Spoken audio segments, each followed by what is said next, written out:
नमस्कार विद्यार्थी मित्रांनो, आज आपण तिसरा चॅप्टर पाहतोय इनहेरिटन्स आणि व्हेरिएशन.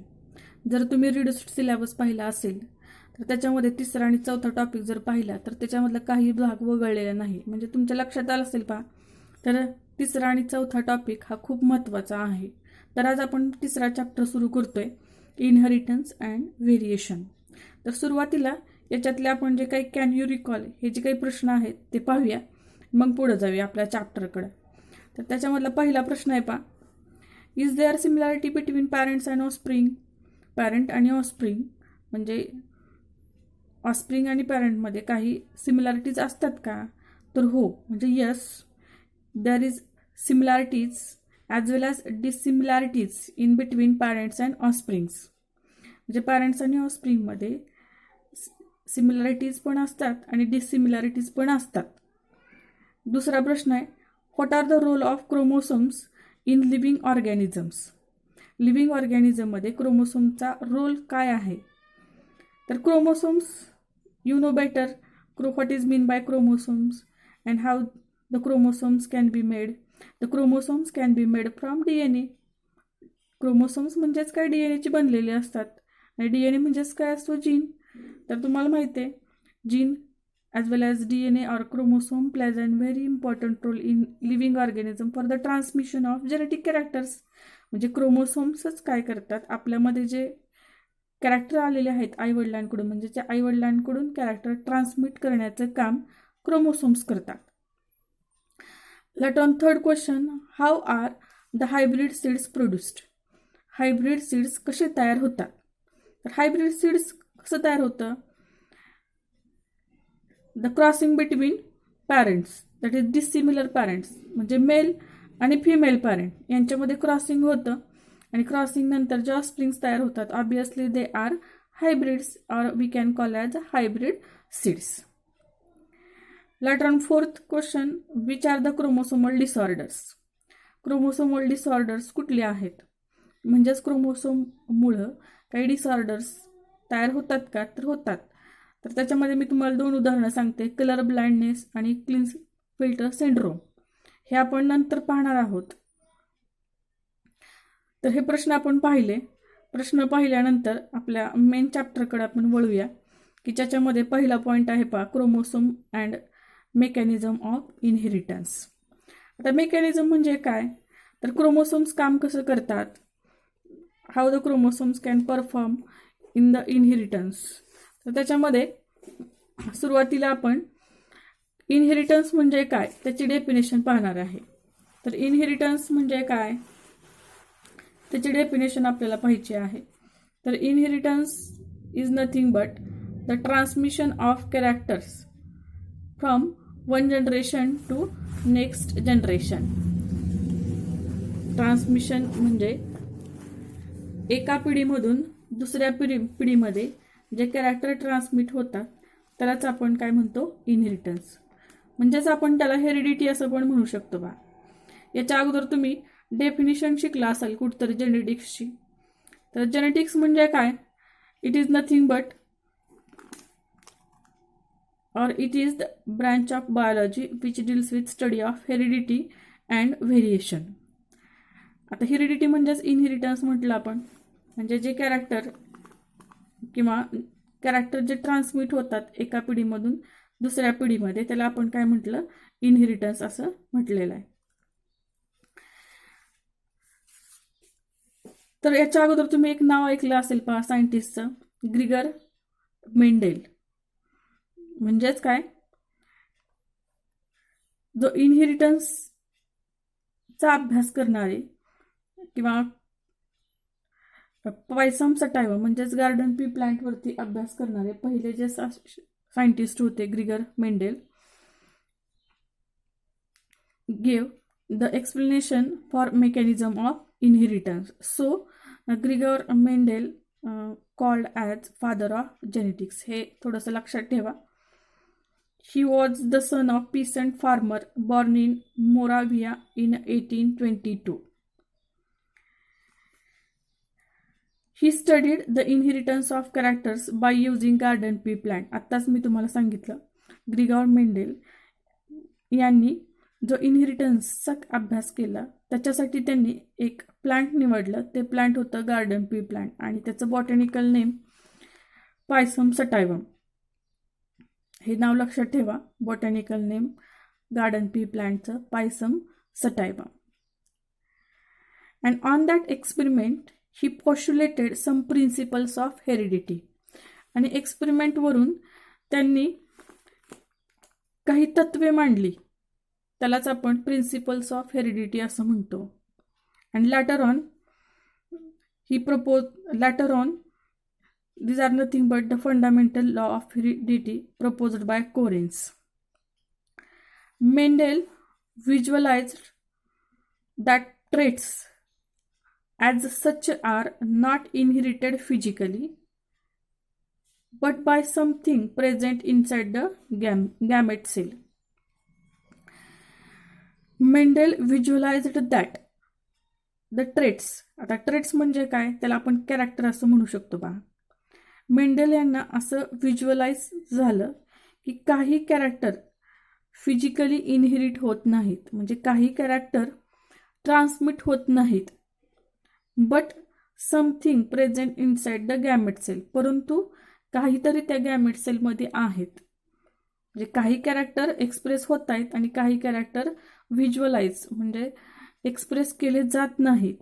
तर काहीतरी, त्याला नाव काय दिलं त्यांनी, factor. That means something is known as factors which are responsible for transmission of characters. म्हणजे त्यांच्या असं लक्षात आलं की काही कॅरेक्टर एका पिढीमधून दुसऱ्या पिढीमध्ये ट्रान्समिट होत आहेत आणि काही कॅरेक्टर होत नाहीत. तर काहीतरीला नाव त्यांनी काय दिलं, factor. And now you know that the factor is nothing but gene. आणि सध्या आता आपल्याला माहिती आहे की फॅक्टर म्हणजेच काय असतं, तर जीन असतात. त्यावेळेस मेंडेल यांना माहीत नव्हतं की त्याला जीन असं म्हणतात, म्हणून त्यांनी त्याला नाव काय दिलं होतं, समथिंग म्हणजेच फॅक्टर. काही कॅरेक्टर लपवून ठेवले जातात आणि काही कॅरेक्टर ऑफस्प्रिंगमध्ये एक्सप्रेस केले जातात, त्यालाच नाव त्यांनी दिलं होतं फॅक्टर. आणि सध्या आपण त्याला काय म्हणतोय, जीन. आता याच्यामध्ये हा इंट्रोडक्टरी पार्ट होता. याच्यामध्ये एकच लक्षात ठेवा, इनहेरिटन्सची डेफिनेशन म्हणजे काय, transmission of characters from one generation to next generation. आणि ग्रिगॉर मेंडेल यांचं एक नाव लक्षात ठेवा, he is nothing but the father of genetics. आता ॲक्च्युअल चॅप्टरला आपण सुरुवात करूया. आत्ताच आपण पाहिलं बा, मेंडेल यांनी जे प्लांट निवडलं होतं एक्सपेरिमेंटसाठी, गार्डन पी प्लांट, त्याच्यावरती तुमच्या पुस्तकामध्ये एक प्रश्न आहे पा, in list the 7 pair of contrasting characters in pea plant. म्हणजे बी प्लांटमध्ये जे 7 पेअर ऑफ कंट्रास्टिंग कॅरेक्टर होते ते कुठले आहेत, त्याचे इन लिस्ट यादी करा, असा प्रश्न तुमच्या पुस्तकात आहे. म्हणजेच Pisum sativum, botanical name of garden pea is nothing but Pisum sativum. आता हे कॅरेक्टर आपल्याला लक्षात ठेवायचे, 7 पेअर ऑफ कॉन्ट्रास्टिंग कॅरेक्टर. आता कॉन्ट्रास्टिंगचा अर्थ काय होतो, तर विरुद्धार्थी म्हणजे अपोजिट. म्हणजे मेंडेल या शास्त्राने ज्यावेळेस गार्डन पी प्लांट निवडलं त्यावेळेस त्या प्लांटमध्ये त्यांना जवळजवळ 7 कॅरेक्टर्स असे आढळले की ते जे एकमेकाला विरुद्धार्थी होते. ह्याच्यामध्ये एक भाग शिकायचा आहे, म्हणजे डॉमिनंट आणि रेसेसिव्ह. आता हे डॉमिनंट म्हणजे काय आहे, रेसेसिव्ह म्हणजे काय आहे. तर आता डॉमिनंटचा अर्थ आपण साधा आणि सोपा जर आपण लक्षात घेतला तर, डॉमिनंट म्हणजे काय, ज्याचं वर्चस्व असणार आहे त्याला आपण डॉमिनंट असं म्हणतो. आता हे समजून घेण्यासाठी आपण एक उदाहरण पाहूया. म्हणजे समजा हे पी म्हणजे आपण उदाहरणासाठी घेतले पॅरेंट्स आहेत, पॅरेंट. आणि पॅरेंटमध्ये व्हाईट आणि ब्लॅक स्किन कलर घेतला आहे आपण, स्किन कलर. आता पॅरेंटमध्ये व्हाईट आणि ब्लॅक हे दोन्ही स्किन कलर होते आणि पुढच्या पिढीमध्ये म्हणजेच ऑफस्प्रिंगमध्ये आपल्याला व्हाईट कलर आढळला.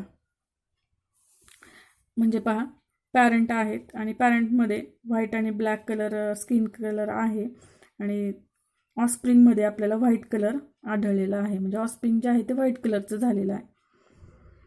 म्हणजे याच्यामध्ये काय झालं, white colour is appeared in offspring and black colour is not appeared. म्हणजे इथं काय झालं पहा, हा ब्लॅक कलर जो आहे तो आपल्याला दिसलेला नाही ऑफस्प्रिंगमध्ये, म्हणजे हा लपून राहिलाय, दबून राहिलाय. तो कोणी दबवला? तर या व्हाईट कलरने. म्हणजेच या व्हाईट कलरचं वर्चस्व काय आहे पहा, या ब्लॅक कलरवरती जास्ती आहे. म्हणजे थोडक्यात काय, जे कॅरेक्टर आपल्याला F1 जनरेशनमध्ये दिसणार आहे किंवा जे कॅरेक्टर आपल्याला दिसतं त्याला आपण काय म्हणतो, डॉमिनंट कॅरेक्टर असं म्हणतो. आणि जे ऑब्विसली दिसत नाही त्याला आपण काय म्हणणार आहे, रेसेसिव्ह असं म्हणतो पहा. म्हणजे इथं लक्षात ठेवा, आपल्याला खूप डेफिनेशन शिकायचे आहेत. त्याच्यामध्ये परत आपण आणखीन डॉमिनंट म्हणजे काय, रेसेसिव्ह म्हणजे काय हे पाहणारच आहोत. सध्या तरी लक्षात ठेवा, जे कॅरेक्टर आपल्याला दिसतं त्याला आपण डॉमिनंट असं म्हणतो, आणि जे दबून राहतं, सप्रेस होतं, त्याला आपण रेसेसिव्ह असं म्हणतो. म्हणजे ते लक्षात आलं तुमच्या. तर कुठले 7 pair of contrasting character garden pea प्लांटमध्ये होते ते आपण पाहूया. आता ते शिकण्यासाठी आपण थोडासा चार्ट तयार केलेला आहे की जो आपल्याला सोपा आहे, आणि म्हणजे शिकण्यासाठी सोपा आहे.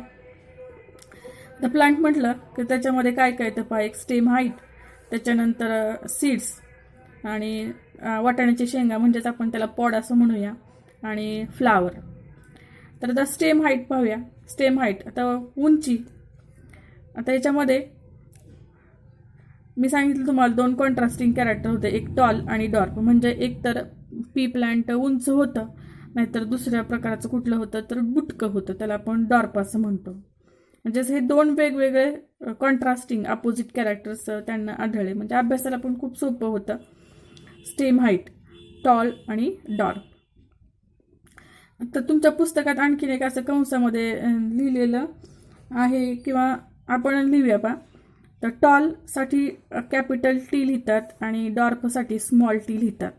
आता हे कॅपिटल टी काय आहे, स्मॉल टी काय आहे, तर टॉलसाठी आपण हे जीन्स लिहिलेत पहा, त्याचे कॅपिटल टी आणि स्मॉल टी. स्मॉल टी म्हणजे काय, रेसेसिव्ह कॅरेक्टर हे नेहमी स्मॉल लेटरने दाखवतात आणि डॉमिनंट कॅरेक्टर नेहमी कॅपिटल लेटरने दाखवतात. तर टॉलसाठी आपण टी म्हणजे घेतलेलं dominant, that is capital T, and dwarf small T. हे लक्षातच ठेवायचं आहे पहा. तर सीडमध्ये घेतलं तर त्याच्यामध्ये 2 आपल्याला कॅरेक्टर दिसत आहेत, एक तर सीड शेप आणि दुसरं सीड कलर. आता सीड शेप जर आपण घेतलं तर वाटाण्याच्या बिया आपण म्हणतो पहा. तर वाटाण्याचं सर्वांनी पाहिलेलेच आहेत. आपण काही वाटाणे गोल गरगरीत पाहतो पहा, म्हणजे राऊंड शेप, आणि काही फ्रिंकल्ड असतात, म्हणजे सुरकुतलेले. आता हा राऊंड जे कॅरेक्टर आहे ते कुठल्या जीन्सनी दाखवलं जातं, तर कॅपिटल आर, कॅपिटल आर, आणि wrinkled small R, wrinkled small R. त्याच्यानंतर सीड कलर. सीड कलर आता वाटाण्याचा जो कलर आहे, आता त्याच्यामध्ये थोडंसं वेगळं आहे पहा. आपण जनरली वाटाणे हिरवेच पाहतो, परंतु इथं तेवढं थोडंसं विरोधाभास आपल्याला आढळून येईल. तर सीड कलर याचं डॉमिनंट कॅरेक्टर आहे yellow, which is denoted by capital Y, आणि recessive character that is green, which is denoted by small Y. त्याच्यानंतर पुढचं कॅरेक्टर आपण घेऊया पॉड. तर पॉड शेप, वाटाण्याच्या ज्या शेंगा तुम्ही पाहिलेल्या आहेत, काही शेंगा तुम्ही पहा अशा फुगीर दिसतात आपल्याला, अगदी भरलेले असतात, त्याला आपण काय म्हणतो, इन्फ्लॅटेड. आणि काही वाटाण्याच्या शेंगा त्याच्यामध्ये फुल वाटाणे वगैरे असे भरलेले नसतात, अशा थोड्याशा कॉन्स्ट्रिक्टेड असतात. तर inflated which is denoted by gene, capital I, and constricted which is denoted by small I. Later on colour, pod colour. आता वाटाण्याच्या शेंगांचा कलर तर जनरली आपण तर ग्रीनच पाहतो, म्हणजेच capital G, which is denoted by capital G, and it's a recessive character that is yellow, which is denoted by small G. Flower colour आणि flower position. तर फ्लावर कलरमध्ये डॉमिनंट कॅरेक्टर आहे पर्पल, किंवा आपण इथं कलर्ड म्हटलं तरी चालेल. पर्पल कलरचे फ्लावर, तर वाटाण्याचा प्लांट तुम्ही पाहिला असेल तर त्याला आपण पर्पल कलरचे फ्लावर्स आलेले पाहतो. it is nothing but the dominant character which is denoted by capital C, and white color is the recessive character which is denoted by small c. Later on flower position, फुलं कुठे येतात त्या वाटाण्याच्या प्लांटवरती, फुलं कुठे येतात, पोझिशन स्थान कुठं आहे त्या फुलांचं, तर त्याच्यामध्ये डॉमिनंट कॅरेक्टर होतं ॲक्झियल आणि दुसऱ्या प्रकारचं होतं म्हणजे ते टर्मिनल. तर ॲक्झियल म्हणजे काय, which is denoted by capital A and it's a recessive character. Terminal which is denoted by small A. आता ॲक्झियल म्हणजे काय, ॲक्झिल ॲक्सिसचा अर्थ तुम्हाला लक्षात येतो. हे समजा स्टेम आहे आणि हे लीफ आहे, तर स्टेम आणि लीफ यांच्यामध्ये एक ॲक्सिस तयार होतं पहा, ॲक्सिस, आणि तिथं जे फ्लावर येतं त्याला ॲक्झियल पोझिशन असं म्हणायचं. आणि टर्मिनल अर्थातच प्लांटच्या असं टोकाला जे फुलं येतात त्याला आपण टर्मिनल पोझिशन असं म्हणू शकतो. तर these are the 7 pair of contrasting characters which are observed in garden pea plant म्हणजेच पायसम सटायवम. त्याच्यामध्ये 7 कसे झाले पहा, stem height, later on seed shape, seed color, third seed shape, fourth seed color, pod color, fifth flower color, 6 and flower position 7. Remember student, these 7 pair of contrasting characters are very important. आता ह्याच्यामधले तुम्ही काय करायचं, हे stem height हे लक्षातच ठेवायचं, tall and dwarf which is denoted by capital T and recessive small T. आणि हे एक आपल्याला सारखं लागणार आहे, सीड शेप आणि कलर. सीड शेप कुठला असणार आहे म्हणजे वाटाण्याच्या बिया, एक तर राऊंड म्हणजे डिनोटेड बाय कॅपिटल आर आणि रिंकल्ड स्मॉल आर. त्याच्यानंतर seed colour yellow capital Y, green small Y. हे तरी निदान लक्षात ठेवा, हे नाही लक्षात ठेवलं तरी चालेल, वाचा व्यवस्थित. हे मात्र लक्षात ठेवायचे कारण हे आपल्याला पुढे लागणार आहे. Dominant and recessive character, these are the 7 contrasting characters which are observed in garden pea plant. ठीक आहे. याच्यानंतर पुढचा एक प्रश्न आपल्याला पाहायचा आहे, तो म्हणजे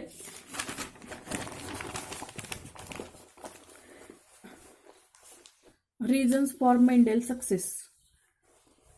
आता याच्यामध्ये आणखीन एक क्वेश्चन होता पहा, why Mendel selected garden pea plant for his experiment.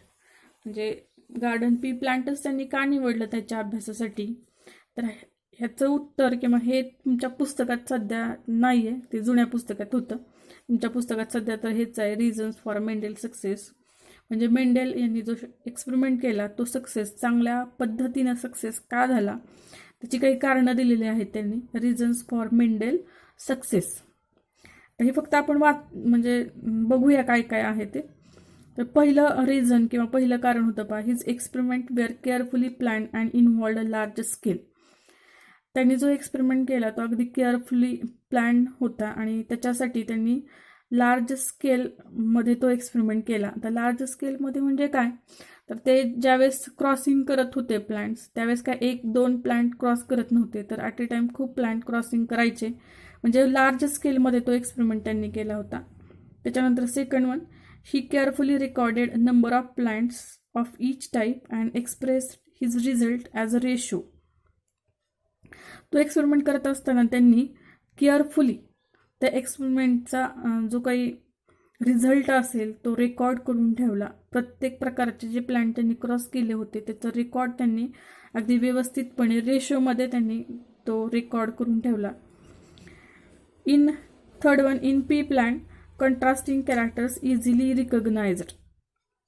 आत्ताच आपण पाहिले पहा 7 पेअर ऑफ कॉन्ट्रास्टिंग कॅरेक्टर्स.